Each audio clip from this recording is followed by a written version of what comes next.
Hey guys, welcome back to the Hellhound Show with your host, Hellhound. That's me. I just reviewed Maximum Overdrive earlier and talked about some of the movies I was looking forward to seeing this year. So check that out if you haven't already. I figured, what the hell, I'll do another review today. And figured I would go ahead and do Ghoulies from 1985. That's right. Ghoulies. I hate this cover. It's, well, for one thing, it's a double feature. It's got Ghoulies 1 and 2. But, now, the artwork should look like this. That's Ghoulies. You can kind of make it out. Yeah, that's what Ghoulies should look like. The little demon popping out of the toilet. Now, they're popping out of the toilet here too, but yeah, it looks a lot different, and I don't know, the font's all wrong. I don't know, just really crappy looking. I would have much preferred this cover. You know, and giving it being a double feature, you know, they could have still done it right. They could have, you know, done Ghoulies 1 and 2 with the original VHS artwork for both of them. And there actually is a version out there on Blu-ray now that has the real artwork for both of them. Just like this. Double feature, split down the middle, VHS artwork, VHS artwork. That's the way it should be. But, no, whatever. It's just a DVD case. It's not that big of a deal. But yeah, we have Ghoulies on one side, Ghoulies 2 on the other. Yada yada. I'll go ahead and talk about all the movies in the series. The original and its sequels. There's 4 movies in all. But let's start with the original from 1985.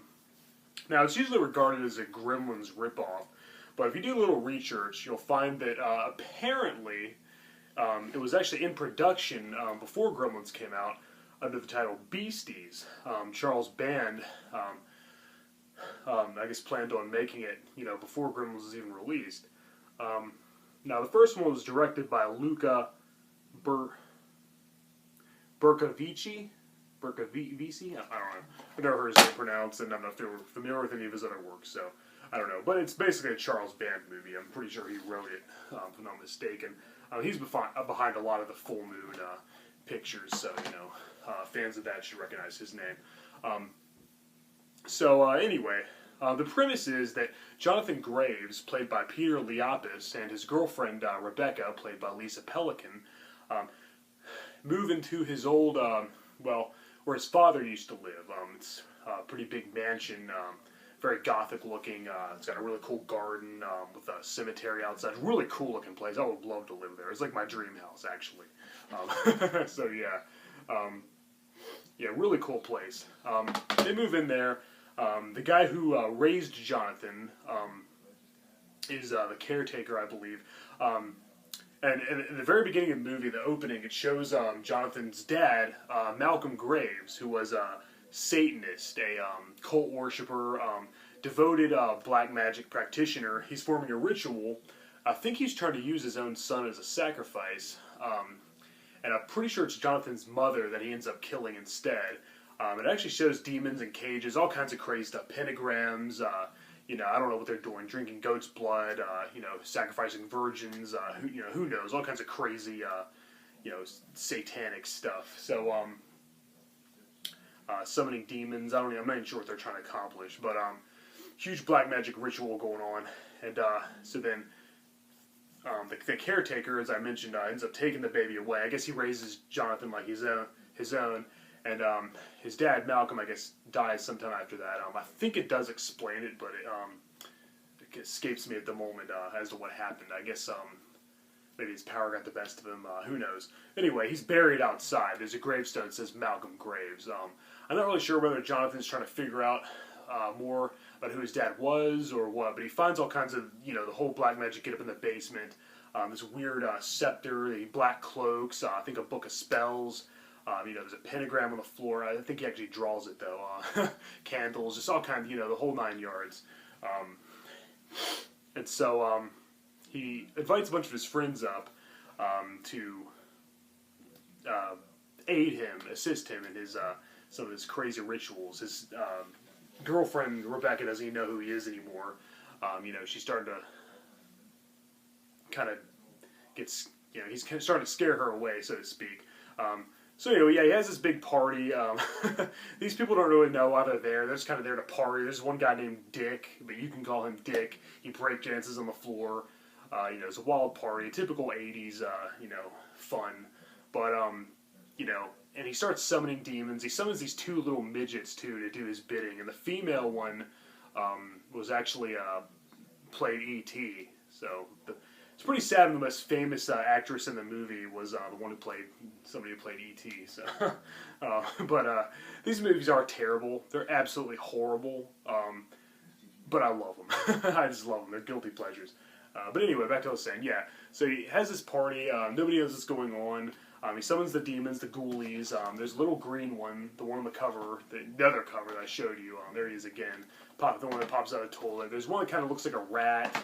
One that resembles a cat. There's a flying one, like a bat type. There's like a couple that you never see again. There's one that looks like he's got like a really big mouth. He's all furry.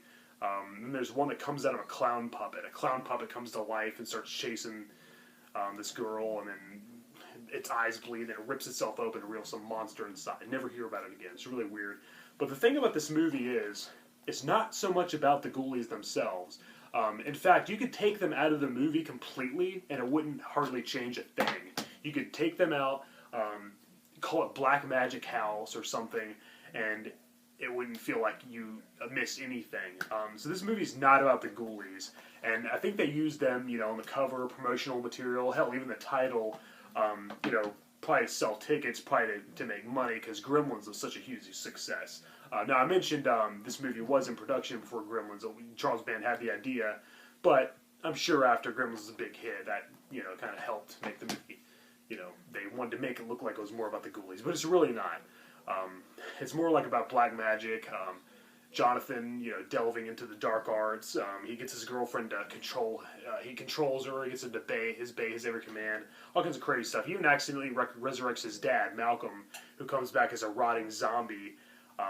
He always has his arms like this. He's still a Satanist. He's still powerful. He takes control of the demons and the midgets and battles his son.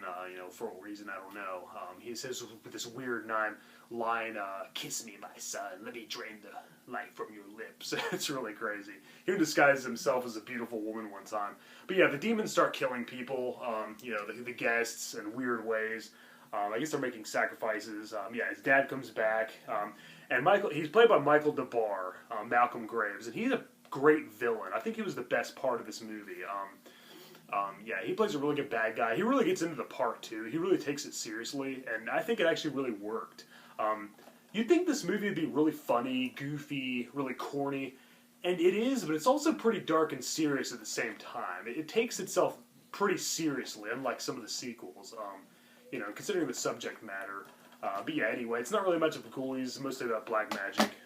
As I said, it's a horrible movie. They all are, but I just love them to death. I watch them constantly. It's so much fun. And they're all so different. All four of them are very different from each other, and I'll get to that in a minute. That's basically Ghoulies from 1985, the original. I wish I had the VHS with me. I used to have it somewhere. Who knows where it is now? I've moved so much the past 10 years, so probably got lost. I don't think there's really anything I'd like to add. The creature effects are pretty cool. The puppets, animatronics. Michael DeBar plays a great villain. He's just a hoot. Peter Liapis plays a good lead. As Jonathan Graves. He was a pretty interesting character, actually. He's getting into the dark arts, but he still knows. He still turns back into the good guy once his dad shows him how the magic can be misused and whatnot. All right, so that's Ghoulies, and then they made a sequel, Ghoulies 2. This came out in '87, a couple years after Ghoulies. As you can see, Ghoulies 2. This is actually one of the very first DVDs I ever owned. And then when this one came out, I was like, I already have Ghoulies 2, but I need the first one, so I got this. That's the original VHS cover, much to my delight. I just absolutely love that. They put a lot into DVDs back then. This is when they first came out. This is one of the ones I think the third DVD I ever bought. Now, if you're looking for a movie more like Gremlins, where the monsters get all the attention, this is it. Now, this movie's actually about the Ghoulies. Now, they never killed them off at the end of the first movie. They were still out there, so it opens with some priest trying to get rid of them by dumping them in acid. And, here we have that little green guy. He's kind of like a fish or reptilian type. He returns with a cat. Ghoulie returns, the rat ghoulie returns, the flying bat-like ghoulie returns. Then we have this one. He's like a new ghoulie. There were a couple monsters in the first one that we never saw again. I have to mention there was actually a few of him. There was like four or five of him too. So, but yeah, he's a new ghoulie. So there's five of them. They board a truck to a amusement park where one of the main attractions is Satan's Den. That's where the main character, Damon Martin, I believe is the actor's name, Larry, and his uncle Ned, played by Will Dano. You might recognize him from Killer Clowns from Outer Space. He also played the zombie great-great-grandfather on House 2, the second story. He's always fun to watch. He's a cool old man. It sucks he died, but he's really cool in this movie, too. He's just a riot. He's always getting drunk and performing bad magic tricks. But yeah, they have their little horror-haunted funhouse, Satan's Den. The Ghoulies arrive. They just, cause all kinds of chaos. But they make the funhouse better, and people rush to see it because the Ghoulies are so believable. They're so realistic. People don't know they're real demons, but and Uncle Ned himself thinks he summoned them. But they make the funhouse so much better, because people think it's part of it. There's also some jerk that owns. He's the son of the guy who owns the amusement park. He's like the business leader. Philip Harden is his name. I can't remember the actor's name, but he's a real jerk, and you really want to see him get his just desserts from the demons in the end. And I won't give it away, but let's just say he does, and it's really brutal. But yeah, all the little toilet ghoulies back. They're all back, and they really get their time to shine in this movie. If you think the first movie is a missed opportunity with not enough ghoulie action, this one more than makes up for it. It's just a riot. Is it terrible? Yes. It's just, but it's not unwatchable. It's so much fun. But you don't watch these movies to change your life or be compelled or be moved by a intriguing story. You watch them to have fun and just turn your brain off for a couple hours. Kill some time, and then they more than deliver for that. So yeah, they're not quite as great as the Gremlins and Critters movies, but they're a lot of fun, and I think they're a lot more unique, and they definitely differ from each other greatly. But yeah, that's Ghoulies 2. Fun at the amusement park and the haunted funhouse, and at the end there's a giant version of this ghoulie who comes out and who's summoned and eats all the other demons. They really toned down the black magic vibe. There's barely any of that in this one, but there is a Shakespeare quoting midget who looks like John Oates, so. But Phil Fundacro, gotta love him, he's awesome. Alright, then next we have Ghoulies 3. Ghoulies Go to College. Now, I have this on VHS, and the real title is Ghoulies 3. There's supposed to be a Roman numeral 3 right there. It's called Ghoulies 3, Ghoulies Go to College, but this is actually a UK DVD release, and it admits the 3. It just says Ghoulies Go to College. And so it looks like the full title is Ghoulies. Ghoulies Go to College. Weird. But yeah, it's totally identical to the VHS cover, except the font was in red, and as I mentioned, it had the 3.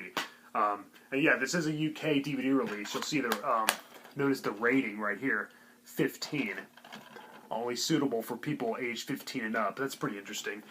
It's rated R here in the US, but it's pretty cool to have have that in my collection. So yeah, Ghoulies 3, Ghoulies Go to College. This movie should be right up there with The Godfather, and Gone with the Wind, Citizen Kane, and all those. Oh my god. Okay, now this time the Ghoulies are summoned in some really weird, ancient looking toilet bowl. They all come out of it. There's only 3 this time. They have the green ghoulie, the rat ghoulie, and the cat ghoulie. They're summoned by that old man who was in Twilight Zone the movie. His name escapes me right now. Kevin McCarthy, I think. He was the principal of or the dean of a college. Now this is a college dorm comedy. Yes, that's right, comedy. No, not horror at all, like the first 2. This is a straight up comedy. The Ghoulies talk. That's right. They talk and they sound like the Three Stooges. Each of them is based on a different one. I think that the Green Ghoulies, Mo, he's Curly and he's Larry, and they are freaking hilarious. This movie's a riot. The Ghoulies talk, they have fun, they throw frat parties, they play pranks. It's like, so this is what demons do. They don't summon their evil spirits or drink goat's blood or sacrifice virgins. They get together and play pranks in college dorms, throwing toilet paper and trees and spying on girls in locker rooms and stuff. That's just a riot. I mean, oh my god. This is just like Animal House, but with ghoulies. Oh my god, this movie is so stupid. It's such trash, but it's hilarious. It even features a cameo from Kane Hodder. Oh my god, this movie is so goofy. I can't recommend it enough. It's just a riot. Definitely check this one out. Oh my god. If you thought the first two were bad, oh my god, you haven't seen anything yet. Oh wow. But, yeah. Ghoulies 3, Ghoulies Go to College. Remember that one. Anything else to say? I'm doing a video. Oh. Come on, baby. We'll have to look for your slime later. Come on. Come on, baby. Maybe it's in here, Meg. Go in here and look for it. The mermaid. Come on, sweetie. It's probably in here. Let's go. Mermaid. Over there. Oh, there it is. Sorry about that. Anyway, sorry about that brief interruption. Then last but not least, well actually definitely least, Ghoulies 4. Now this one's terrible. This one flat out sucks. It's not even enjoyable, even though it's so bad it's good kind of way.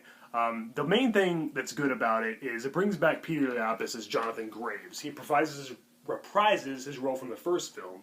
He's not into black magic anymore. He's now a cop. He's got a new girlfriend.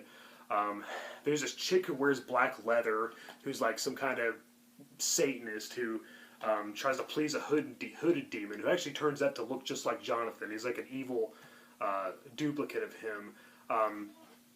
None of these ghoulies from the first three are in it. The green ghoulie, bat ghoulie, rat ghoulie, cat ghoulie, none of them are in it. They're all gone. We have these two midgets. They're called Ghoulie Light and Ghoulie Dark. One of them is played by Tony Cox, Ghoulie Dark, I believe. So yeah, they accidentally came from hell and they're trying to find their way back home. Oh my god. So yeah, they're midgets in costumes. We don't have the puppets anymore. That really sucks, because they're the best part about these movies. Yeah, there they are. And yeah, this movie isn't good by any means. It's cool seeing Peter Lapis return as Jonathan. The premise is somewhat interesting, that there's like an evil version of him, the chicken leather.